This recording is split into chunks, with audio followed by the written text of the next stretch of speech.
Walk down the street in almost any major city and look at the ground floors of the oldest civic buildings. You will find massive, ornate arched doorways and windows sliced cleanly in half by the modern pavement, staring pointlessly into the dirt. The official records claim these structures were built exactly like this. We are told that in cities like Chicago and Seattle, early municipal planners simply raised the street levels by as much as 12 feet to install sewer systems or prevent flooding. Look at the sheer volume of earth moved during Seattle's Denny Hill regrade. When excavation crews actually dug into these hills, they didn't find primitive cellars or structural fill. They hit perfectly intact storefronts, unbroken display windows, and precision masonry buried deep underground. The early 19th century pioneers did not build these massive cities from scratch in the wilderness. They discovered them, dug them out of the mud, and claimed them. You see the exact same subterranean layers exposed across the globe. Take a look at the massive structural remnants hiding beneath the rubble of 1906 San Francisco. When you compare the municipal excavation records of Paris in 1910 or Berlin in the 1800s, the findings match. Crews in these international cities consistently reported highly engineered corridors, leveled platforms, and extensive thermal infrastructure sitting entirely below the known historical settlement line. This evidence points to a single mechanism, a rapid, catastrophic deposition of liquefied sediment that swept across multiple continents simultaneously, burying the original ground floors and forcing survivors to draw a new street line midway up the structures. But rather than studying these massive subterranean networks, city planners universally rushed to fill them in and sealed them off from the public. The official history of urban development is a coordinated cover-up designed to physically bury the remnants of a globally unified civilization. If you look up from the buried streets to the rooftops, another pattern emerges. Notice the distinct, weathered copper domes and precision metal spires capping this classical stonework. Identical classical structures appeared simultaneously from Melbourne to St. Petersburg.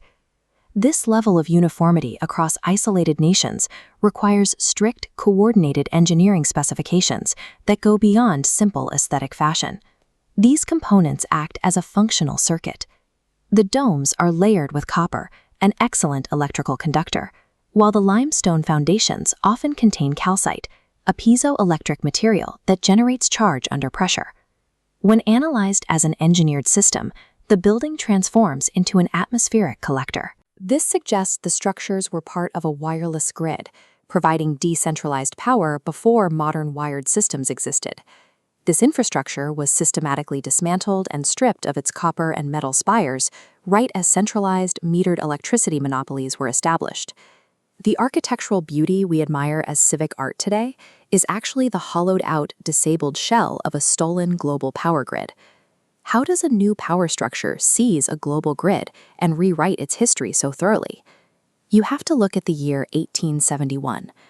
History records the Great Chicago Fire of October 8, 1871. Look at these ruins where massive stone structures were reduced to powder. But on that exact same night, massive fires also annihilated Peshtigo, Holland, and Manistee across hundreds of miles. Survivors in Peshtigo described balls of flame descending from the sky, striking buildings before any ground fire arrived. On that exact night, Earth was passing through the projected debris field of Biela's comet, with reports of meteors and fireballs recorded across the Midwest. Regional drought cannot mathematically account for simultaneous multi-city ignition events separated by hundreds of miles. These thousands of eyewitness accounts of fire from above suggest a deliberate, coordinated atmospheric strike. These fires served a very specific purpose. They obliterated the unexplainable pre-existing Tartarian infrastructure that authorities couldn't simply bury or easily repurpose. The catastrophic fires of 1871 were a violent reset button, pressed to wipe the map clean and manufacture a brand new American history. If a global civilization was overthrown, you have to account for the people who remembered it, the population that actually understood the buried technology. In the late 1800s, asylums were constructed on an impossible scale, often housing thousands of patients from tiny rural towns. The records indicate these weren't just for the sick.